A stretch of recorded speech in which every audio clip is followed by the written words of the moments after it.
मित्रों, तहसील थुरल और यहाँ पंचायत पड़ती है धमनलाड़, वार्ड नंबर 5।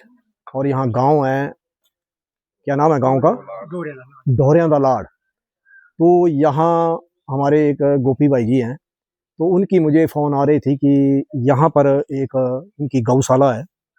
यहाँ एक काला सांप जो है वो बहुत देर से उन्होंने देखा हुआ है। तो 2-3 दिन इस सांप को हो गए हैं। और यहाँ इन्होंने क्या है कि अंदर मुर्गियाँ पाल के रखी हुई हैं। तो मुर्गियाँ जो हैं वो उन्होंने अंडे पर बैठी हुई है, वो जैसे अंडों को सेकती हैं। तो कोबरा जो है वो अपना शिकार का पता लगा लेता है, चाहे कितनी भी दूर है, ये अपना शिकार का पता लगा लेगा कि कहाँ पर मेरा शिकार है। तो वो धीरे धीरे आके जो अब यहाँ गौशाला में अंदर चला गया है। इनकी नज़र पड़ी है, कब पड़ी है? ये कल सवेरे 10 बजे इनकी नज़र पड़ी है। तो सुबह से ये फ़ोन कर रहे थे, लेकिन मैं कहीं गया हुआ था रेस्क्यू पर, तो अभी मैं यहाँ पहुँचा हूँ। तो ये जो आगे जाके मैं आपको दिखाऊंगा कि ये जो इनका 2 पोर्शन बने हुए हैं इस गौशाला के। टॉर्च ले आना।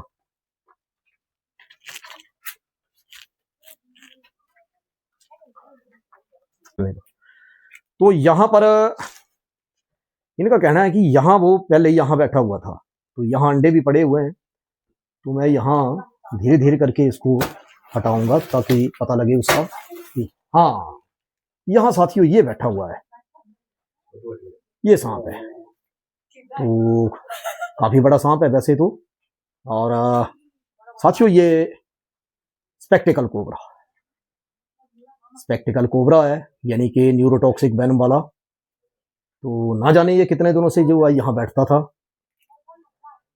तो इसको मैं बाहर ले चलूंगा, क्योंकि ये सांप जब तक रहेगा तो तब तक ना तो ये कहीं किसी पशु को बांध सकते हैं, और ना खुद आ सकते हैं, और ना इनके जो मुर्गी थी उसको भी इसने डस दिया था। तो मुर्गी जो वो मर चुकी है, लेकिन ये धीरे धीरे फिर यहाँ पहुंच गया।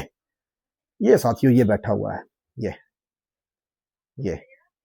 तो काफी फन वाला ये सांप है, यानी कि नाग देवता, शेषनाग।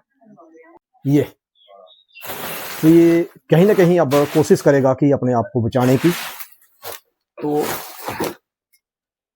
ये इसकी फुफकार है। ये इसकी हिजिंग। साथियों जब भी इसको खतरा होता है तो ये अपनी हिजिंग से डराता है। अब ये रास्ता ढूंढ रहा है, क्योंकि इसको पता लग चुका है कि इसको खतरा हो गया है।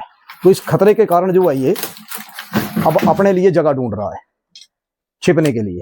ये तो इसको ऐसा नहीं है कि इसको नजर नहीं आता है, इसको नजर भी आता है।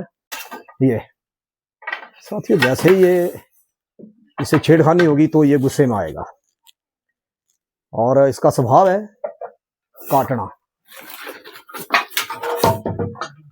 जब भी होगा ये अपने अटैक पर आएगा, क्योंकि हर किसी को अपनी जान प्यारी होती है। तो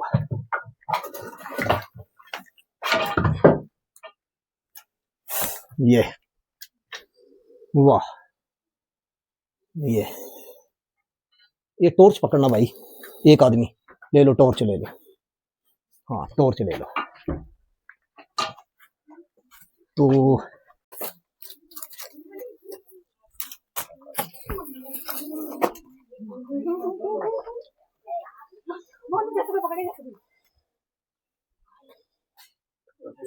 तो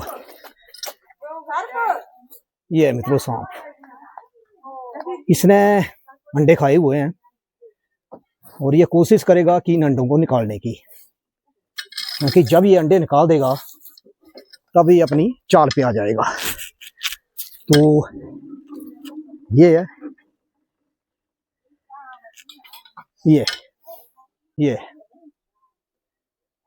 ये साथियों ये इसका असली रूप, यानी कि भोलेनाथ का गहना है।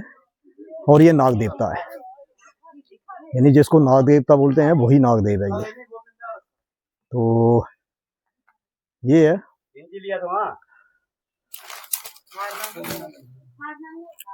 तो ये ऐसा सांप है कि इसके काटने पर, मैंने पहले भी कई बार कहा है कि ये ऐसा सांप है जो दिन और रात दोनों निकलता है। रात्रि चर भी है और दिन चर भी है। बाकी जो जहरीले सांप होते हैं वो रात को ही निकलते हैं, लेकिन ये ऐसा जहरीला सांप है जो दिन में भी निकलता है और रात में भी निकलता है। तो इसने ये जो अंडे खाए हुए हैं, यही से एक ऐसा सांप है जो अपने शिकार को अंदर ले जाता है तो उसकी अपनी मर्जी से जो अब उसको बाहर भी कर देता है। तो टूट गए होंगे तब ये बाहर नहीं करेगा, लेकिन अगर नहीं टूटे होंगे तो ये बाहर करेगा। और कई बार जो है लोग जो है वो एक धंधे वाले जो होते हैं उनको भी बुलाते हैं, और वो कई बार अपने सांप अपने आप खुद लेके आते हैं और घरों में छोड़ देते हैं और उतने पैसे ले जाते हैं। तो मित्रों, ऐसा काम नहीं करना है। जहां भी आपको लगे फॉरेस्ट वालों को, वाइल्ड लाइफ वालों को, या फिर किसी स्नेक एक्सपर्ट को फोन करो, और इन चीजों को मारना भी नहीं है और इनको आबादी से दूर करना है। कोई चक्कर नहीं, अगर निकाली दिंदा है थोड़ा वेट कर लेंदे, अगर अपने अंडे निकाली दिंदा बाहर तो सारे दे बड़ी है। मित्रों, ये है जो इसमें जो हमारा ये तसला होता है इसमें बैठा हुआ है, तो ये है नाग देवता।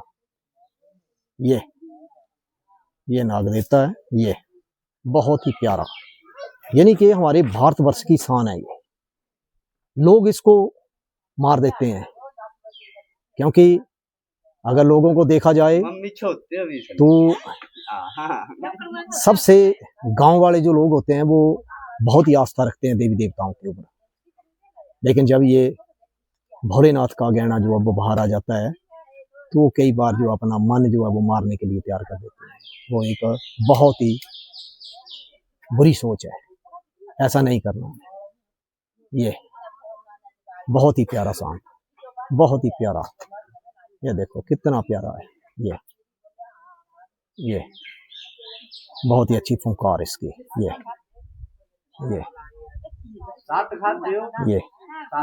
देखो ये बैठा हुआ है। ये देखो, ये बहुत ही प्यारी फुंकार। ये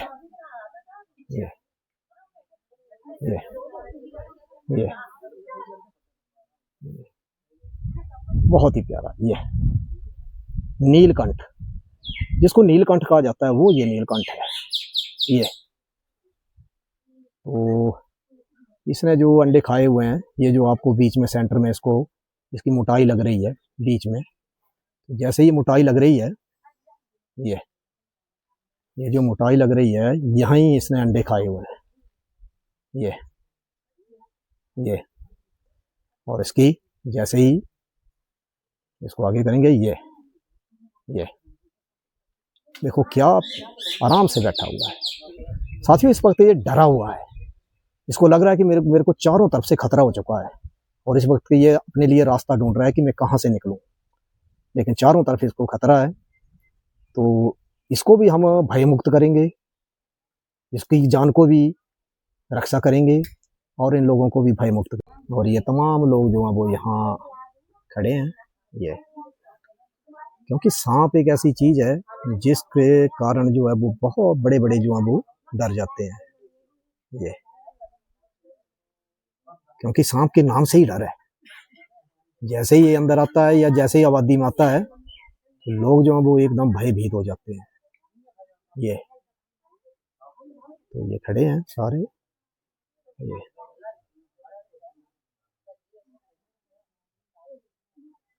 ये जो इसकी नज़र है ना, ये नज़र इसलिए है कि ये जो काली पैंट है ना, इसको काला कलर जो है वो ज़्यादा पसंद आता है।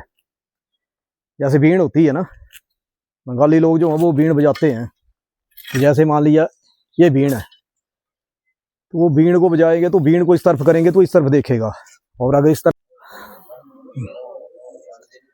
जूम मारना इसमें, ये अब लगा निकालने, ये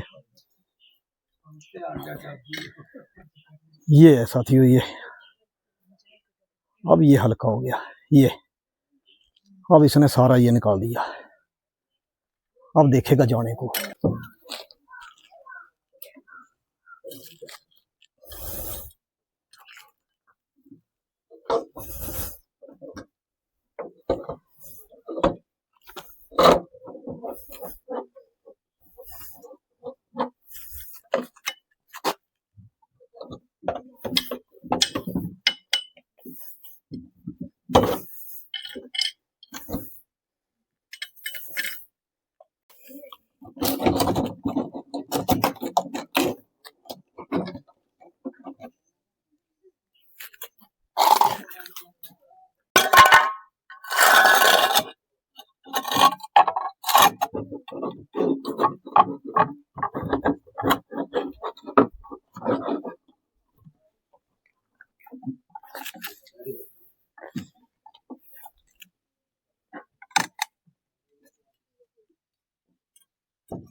साथियों बड़ी देर मेहनत करने के बाद, क्योंकि इसने अंडे इतने खा लिए थे, ये जो नीचे हैं, तो इससे चला नहीं जा रहा था और डब्बे में भी नहीं आ रहा था, क्योंकि ये जाना नहीं जा रहा था। ये तब अपने आप को सेफ समझता है, या तो इसने जो अंदर जो कुछ भी खाया होता है या तो उसको उगल दे, तभी अपने आप को हल्का और फर्तीला समझता है, फिर ये जाने की कोशिश करता है। तो दोनों तरफ से, दूसरी तरफ इसको बाहर जो लोग खड़े थे उससे खतरा था।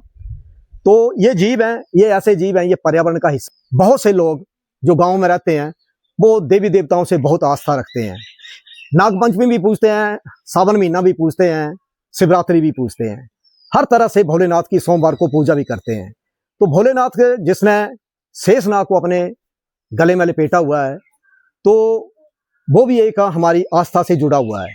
लेकिन यही देवता हर घर में देखो तो जाके कहीं ना कहीं जो वो नागों की पूजा की जाती है। लेकिन जब ये नाग सामने असली रूप में आ जाता है तो भाई लोग इसके दुश्मन हो जाते हैं, इसके विरोधाभासी हो जाते हैं। साथियों उनका कोई कसूर नहीं है, उनके मन में एक भय है, एक फोबिया है। उस फोबिया के कारण, क्योंकि वो अवेयरनेस की कमी है, वो लोग इन चीजों को जानते नहीं है कि इनकी हमारी आध्यात्मिक तौर पर या साइंटिफिक तौर पर इनकी कितनी जरूरत है। इनकी बहुत जरूरत है। चीजों को मारना नहीं है, ये जब तभी नजर आते हैं जब आपके पीछे भगवान का हाथ है। जब ये काल बन के आएगा तो काल किसी का मोहताज नहीं होता है। वो 12 बजे आके रात को छाती में चढ़ के जो वो आपके माथे को डसेगा, तब क्या कर लेंगे? तब भी आपके डंडे वगैरह वहीं रह जाते हैं। इसको मारने के लिए कई लोग ऐसा समझते हैं कि उनसे ज्यादा बहादुर कोई है ही नहीं, लेकिन बहादुरी इसमें नहीं है। ये जीव है, ये 84 लाख योनियों का हिस्सा है, इसे बचाना हमारा सबका फर्ज है। तो आप लोगों का मैं अपने दिल से आपका धन्यवाद करता हूं सबका, कि आपने इस जीव को मारा नहीं। मारा इसलिए नहीं क्योंकि आपकी भी आस्था है इस जीव को बचाने के लिए। तो आप सबका बहुत बहुत धन्यवाद। साथियों इसी तरह इन जीवों को बचाते रहो, क्योंकि हम किसी को जिंदगी दे नहीं सकते तो हमें लेने का भी अधिकार नहीं है। तो राम राम, जियो और जीने दो, पर्यावरण को इसी तरह बचाते रहो। जय भोलेनाथ, जय भोलेनाथ, जय भोलेनाथ।